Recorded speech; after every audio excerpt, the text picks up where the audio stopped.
Hello, welcome to our Ability Skills Knowledge Foundation. Good evening, everyone. Thank you all for joining and stay with us till the end. Once again, I am Arshia Kainat, host and CEO and Management Controller in Ability Skills Knowledge Foundation. Firstly, I want to say about this free webinar. Today's webinar is workable for those who lose their confidence, did not trust, and have suspect on oneself. I hope today's webinar will be effective who are struggling with own personality. Every week some new participant joined with us, so I have to give little concept about Ability Skills Knowledge Foundation. What is Ask Foundation? Ask Foundation stands for Ability Skills Knowledge Foundation. It is an online platform which aims to enhance the skills of the youth living across the world. It promotes the talent of the humans. Its origin in Pakistan. It is founded by Dr. Aksar Rubani and Mr. Zain Khan as a vice president. Motto of Ask Foundation: creating new leaders by nurturing and promoting the talent of common people is the main purpose of Ask Foundation. Its slogan is sometimes choosing a different path from others does not mean isolating yourself, it means you know who are you. I am warmly welcoming in you all. Today we are representing the webinar on agroforestry to mining restoration with speaker Marjan V. Anislake. So let's start our program. Please give a warm welcome to Marjan V. Anislake. Hello, sir. Hello, ma'am. Good evening. Thank you so much for your nice presentation. And at this moment, I have to share.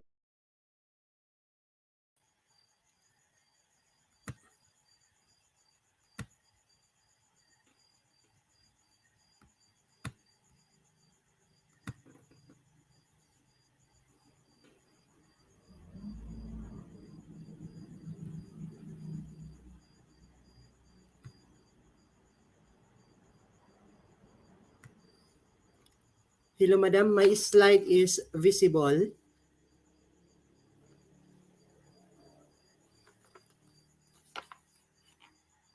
Hello, ma'am. My slide is visible. Yes, your slides are visible. Okay, thank you so much. Thank you so much, madam, for your immediate reply.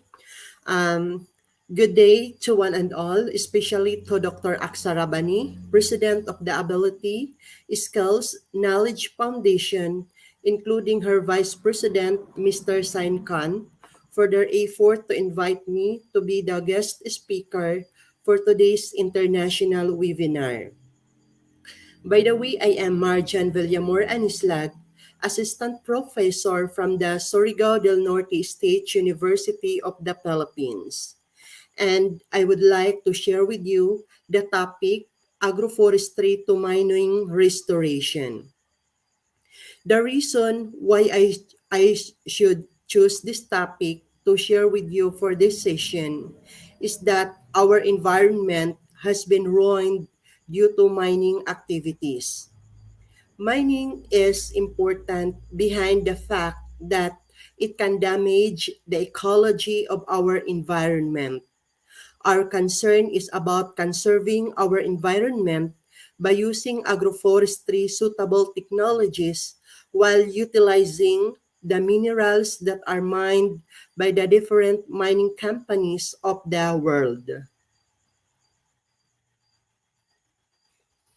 The contents of this presentation are focusing on the introduction, which is highlighting the problems and objectives, a discussion of agroforestry that can restore the mined out areas, then the conclusion and recommendation.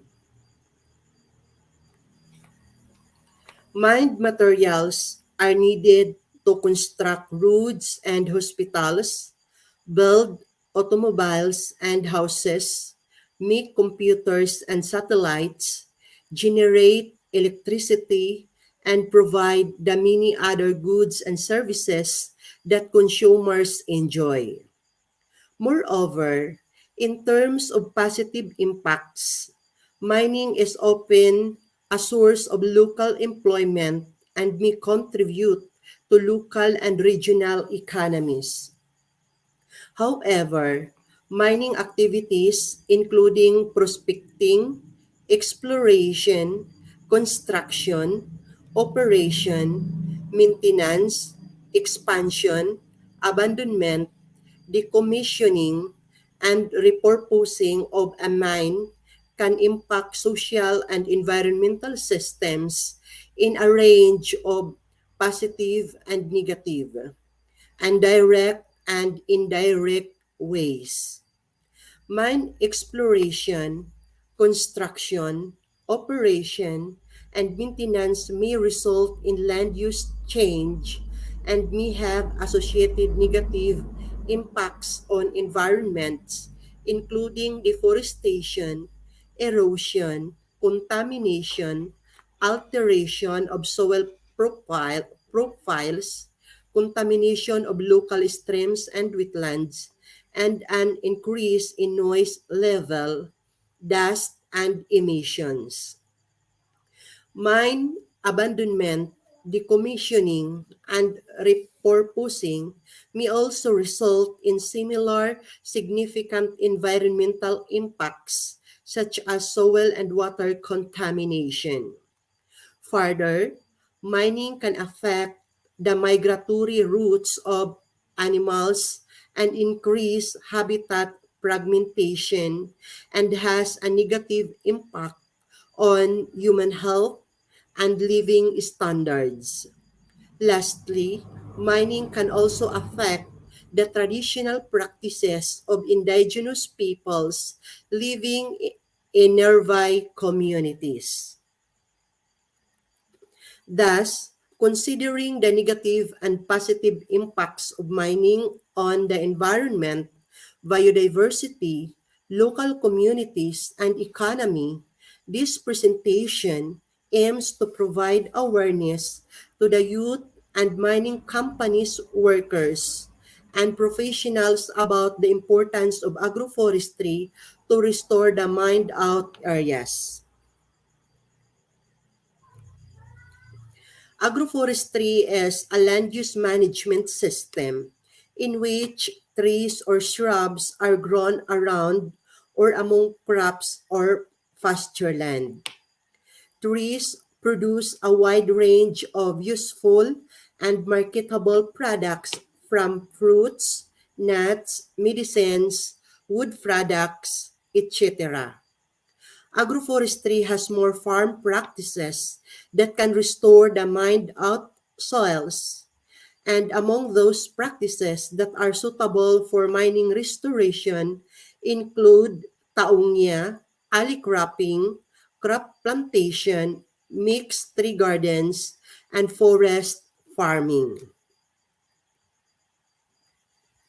Taongya is an agroforestry farm practice where the space for farming is obtained by felling trees and such crops as soybean, pepper, and other understory crops or annual crops are raised as the cover crop on the land, while seeds of useful trees are directly sowed or the seedlings are planted between the rows of croplands. This practice is helpful to restore the mined out soils in a way that helps to cover the open land from mined out areas. For mining restoration purposes, this practice can use the leguminous tree species that help to bring back the fertility of the soils in association with the metal-eating plant species. Intercropping with the endemic leguminous and metal-eating plant species is the best way to recover the mined out soils from metal contamination and to bring back their natural ecosystem. Alley cropping is an agroforestry practice where the main purpose is to cultivate crops for food, forage, or specialty crops between rows of trees. It is a larger version of intercropping or companion planting conducted over a longer time scale. Alley cropping can provide profitable opportunities for row crop farmers, hardwood timber growers, nut growers, and annual crop growers. Alley cropping with the endemic metal-eating plant species and endemic leguminous hedgerows is advantageous to restoring the mined-out soils. This agroforestry practice is most commonly used by scientists and environmentalists from other countries where mining companies are operating. Plantation crop combination agroforestry practice is an agroforestry practice containing plantation crops such as coffee, cocoa, tea, rubber, oil palm, spices, coconut, fruit crops, etc. And or shade trees, fuel wood, fodder trees, or shade-tolerant herbaceous crops as its main components. It is a very common agroforestry practice in humid and subhumid tropical regions of the world, including Southwest Utopia. The advantage of this agroforestry farm practice is for faster mining restoration and can help to fully cover the open landscapes of mined out soils. It brings back the fertility of the soil through the production of soil biomass that is associated with bacteria and fungi that have a big role in decreasing and eliminating the contaminated chemicals in the soil. Mixed tree gardens, also known as cottage gardens, wildlife gardens, or mixed plantings. The rule of the mixed gardening is all about bringing back nature into our lives. Unlike traditional gardens that may have five or fewer species, these nature-based gardens boast a dozen or more species. Everything is planted together in a way that mimics their natural habitat. This agroforestry practice is very applicable if you are tasked to restore mined out areas. Planting more plant species in mined out soils is very effective for restoration purposes. This agroforestry practice is very helpful to alleviate soil erosion and the toxins that are available on the soil surfaces. Forest farming improves forest composition, structure, health, and long-term economic value. Moreover, enhances forest health, improve forest composition, and timber quality, diversifies income opportunities, and great animal habitats. This is the most common agroforestry practice that is used to rehabilitate and restore the mined out areas in the operating mining companies in the Philippines.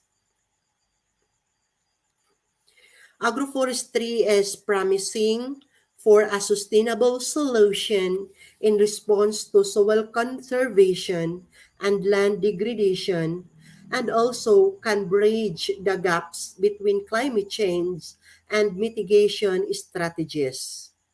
The planted trees and shrubs and other associated plant species, fungi and bacteria are responsible to absorb the metals and toxins from the ground that lead to alleviating the available toxic chemicals from the ground.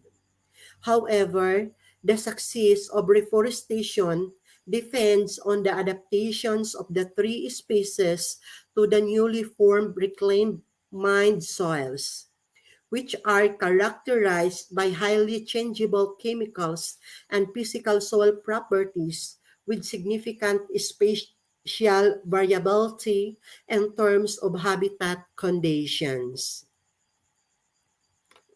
This presentation is about to recommend all the agroforestry practices that are mentioned earlier. They are the taongya, alley cropping, the combination of plantation crops, mixed tree gardens, and forest farming. Those agroforestry practices are suitable to restore the mined-out soils. The success of selecting the appropriate plant species to be planted in mined-out soils depends on the endemic species growing in a particular place. This presentation strongly suggests using the endemic trees, shrubs, and understory plant species that are previously dominated in an area before the mining activities are operated. In the Philippine setting, practice in Hinatuan Island, we are using tree garden farming of the native plant species, which are identified leguminous and metal accumulated plant species, particularly the Cerianthus grandiflora ventris, in association with other plant species that are native in the island.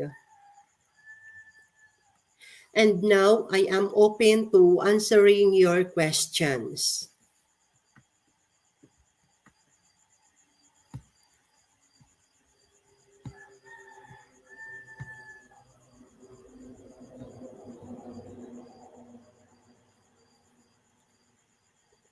If you have questions and clarifications, please open it so that I can answer your question.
Do you have any question?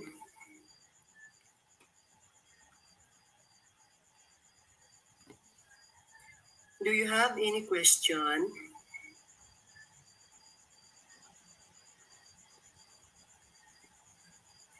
Do you have any question?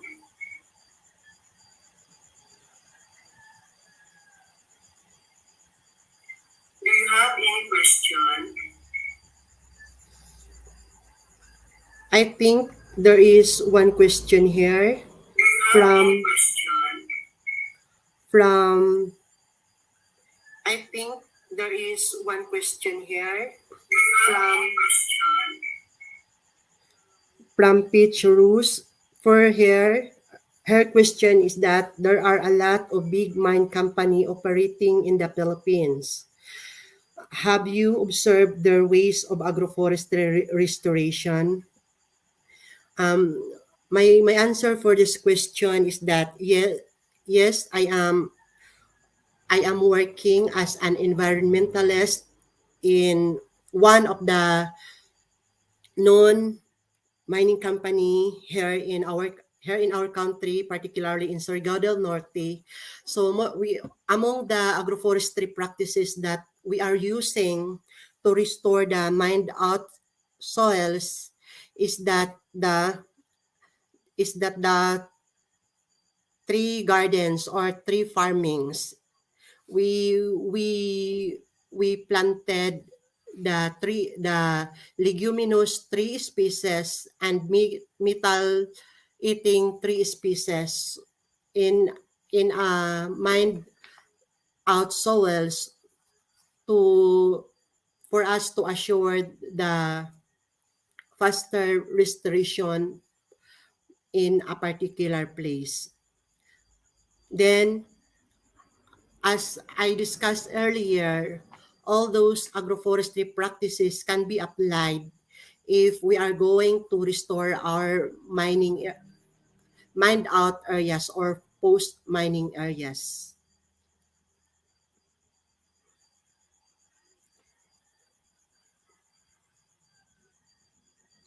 Then for question of Mr. Safdar, which agroforestry practice need to use for BAM mining areas? So my answer for this, sir, all those agroforestry practices that I've been discussed earlier, they are all recommended for your concern.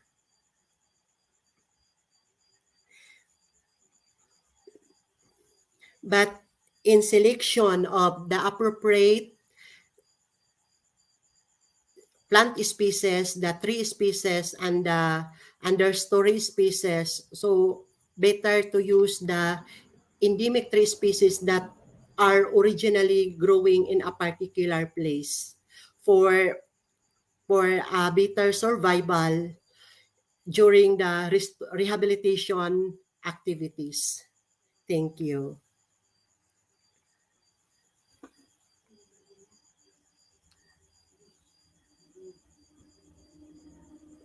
Any other question, please? From question from Madam Machola, which factors do affect agroforestry? Um, the factors that could agroforestry is impacted. Agroforestry is very important to restore our mined out areas in a ways that the tree that the tree species help to once we are planting the tree species or the shrubs species in association with the understory crops, they are very helpful and they are impacted to they have a good impacts to our degraded soils is because the agroforestry or a combination of tree species and the understory crops that are very helpful to restore the degraded landscapes in a way that they can produce volumes of biomass and that lead to bring back the fertility of the soils. Likewise, they help to eliminate the toxic chemicals that are contaminated in the soils. Thank you, ma'am. Then, question from Maya Khan. Which bad factors do affect which bad factors do affect agroforestry? Um, Talking about the negative contribution of agroforestry, I think there's none. Agroforestry ha Agroforestry has a good contribution to our environment in a purpose to restore our damaged or degraded landscapes that uh,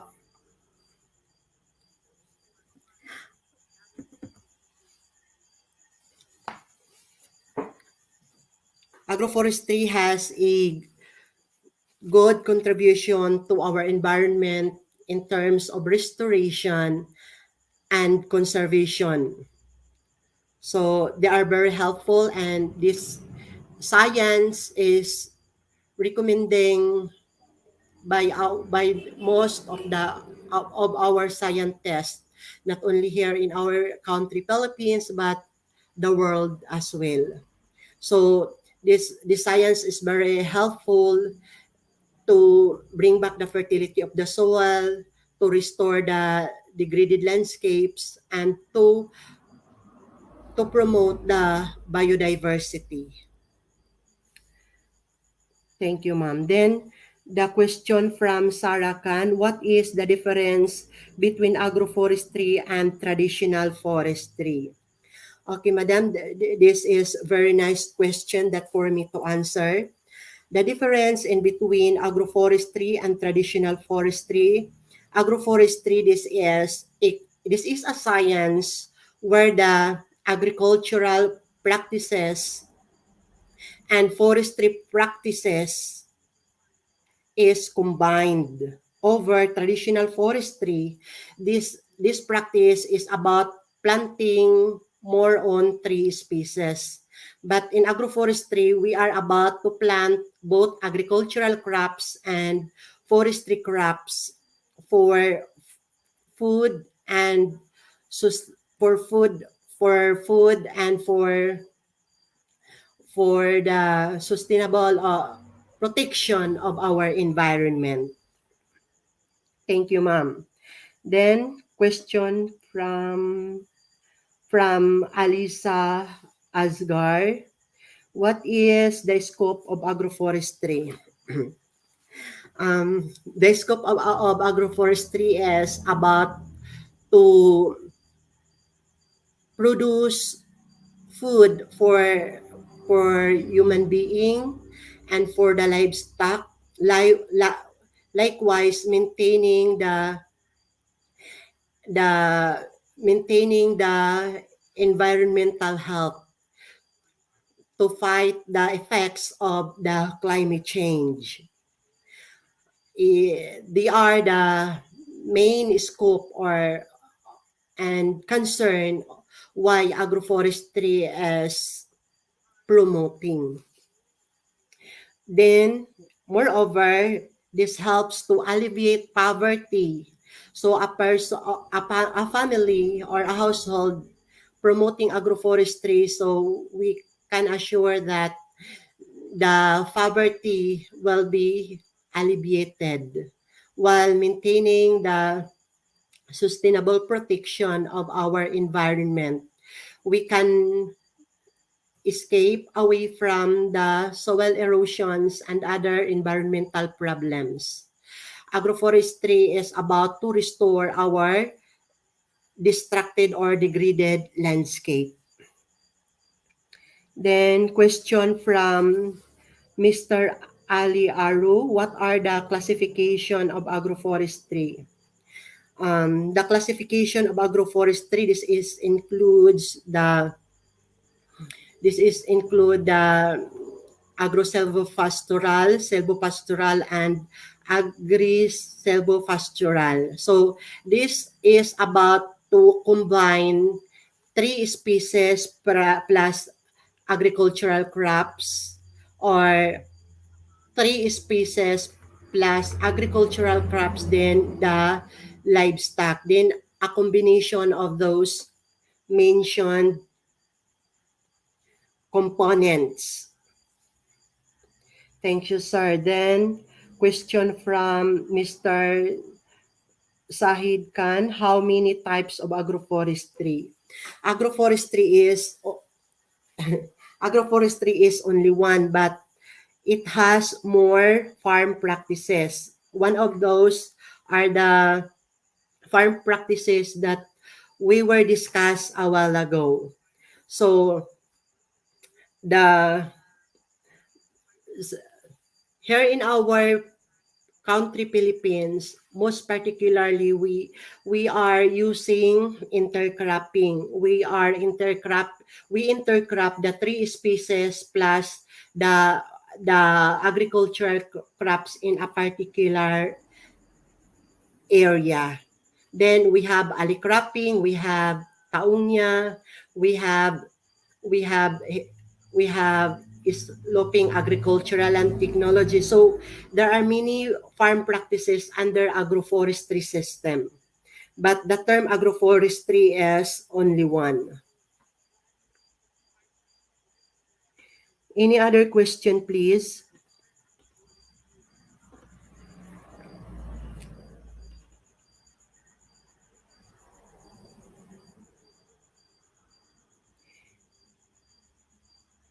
Do you have other question?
Okay, Mr.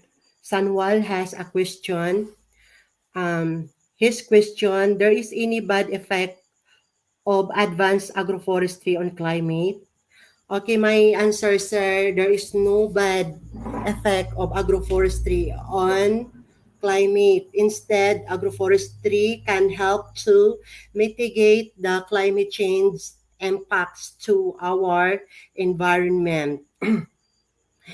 Agroforestry is the best technology to fight the climate change impacts to our environment. Thank you. Then, question from Miss Petrus, can you state example a tree species commonly in the Philippines? Um, I think her concern is about to mining restoration. So, Madam, here in the Philippines, we have different tree species that are belong to leguminous and hyper accumulated or metal-eating tree species. So, as of today, part of as a result and finding of my recent study in Hinatuan Island, where the Hinatuan Mining Company is operating, I am using Cerianthus grandiflora tree species because this tree species is belong to leguminous tree species, identified tree species in our country. Likewise, these tree species capable to absorb the metals from the mined out soils. Then, aside from that, other mining companies using the Alvisia falcataria, the Gliricidia sepium, and the like.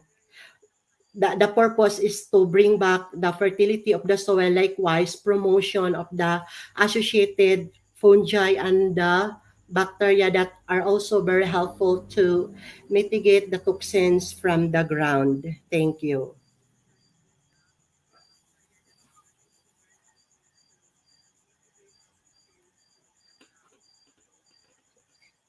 Any other question, please?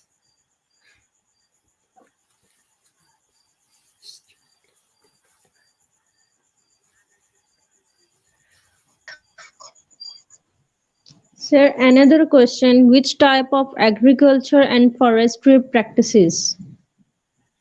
Okay, so in agroforestry practices, any of the agricultural and forestry practices that you know, they can they can they are all recommended to join or to combine in a particular landscape. Say for example, sweet potato plantation plus mulberry tree. So that system called intercropping. or we are about to plant the Ceryanthus falcataria, then in between of that, we are about to plant maize or corn, and that agroforestry practice called alley cropping. So, any of the agricultural practices and forestry practices are recommended to combine in a particular area, madam. Or in other places, they combined the poultry plus mulberry trees plus the corn. So in order that the farmers have a high income. So likewise, the farmers make sure to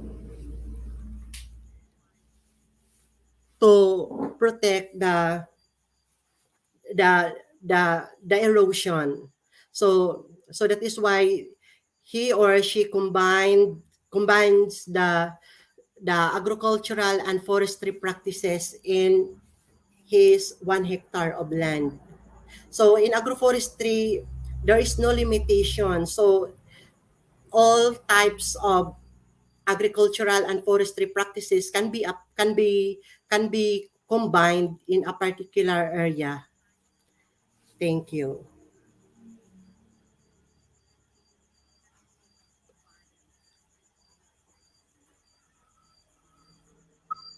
Any other Sir, Any other question? question? yes, sir. Another question. How can law and management help? How can repeat your question, Repeat your madam? question, madam. Okay.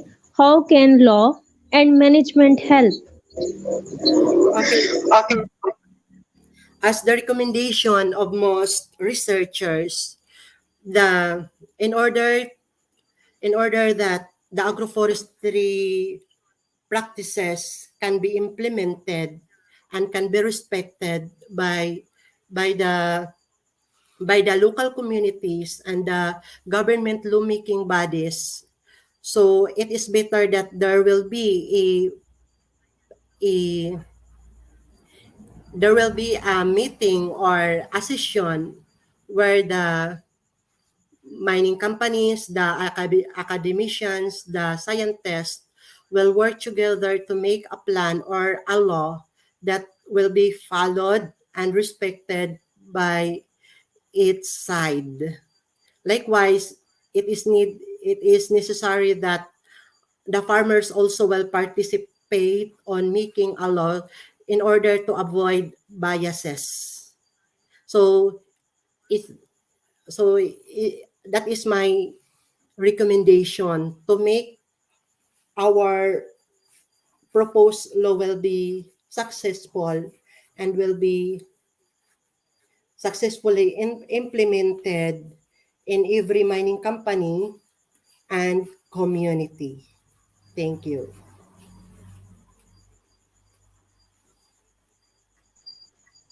Sir, another question. What is the scope of agroforestry? The main The scope main of scope of the main scope of agroforestry is about to alleviate poverty and protection of our environment from the climate change impact. Thank you.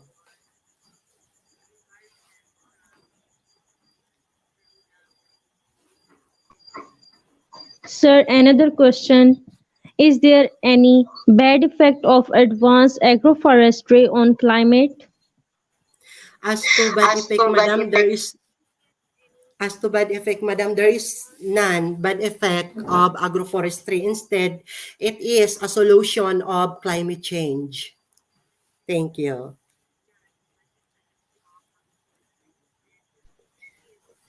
Um, Sir, Um, yeah, another question.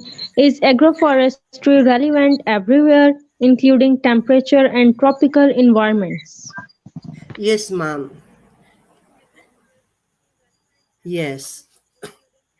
So agroforestry there is can be applied in any temperature or climatic condition of a country.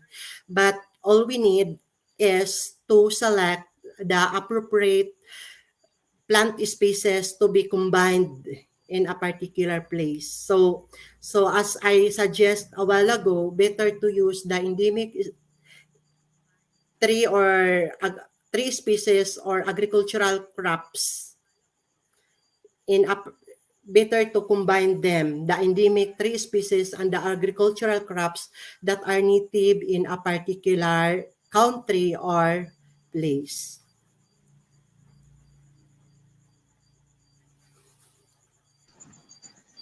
Okay, sir. Another question.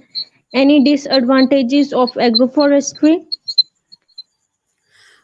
As to disadvantages, I think this farm practice is laborious. So this is the only concern.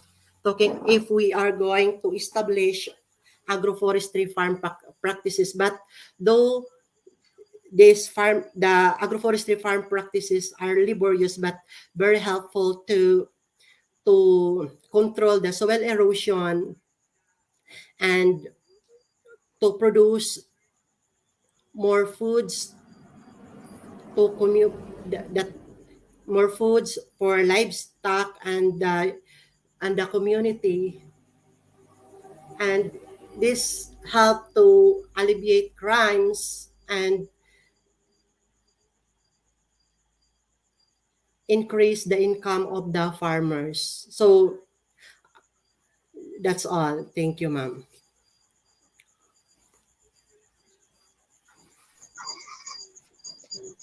That's amazing. We are obliged to you for your marvelous presentation and giving us your precious time. This session will be effective for our audience because you shared your intelligible knowledge with us.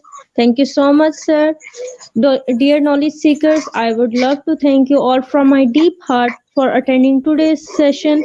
Hopefully, you learned something new and you will implement in your life.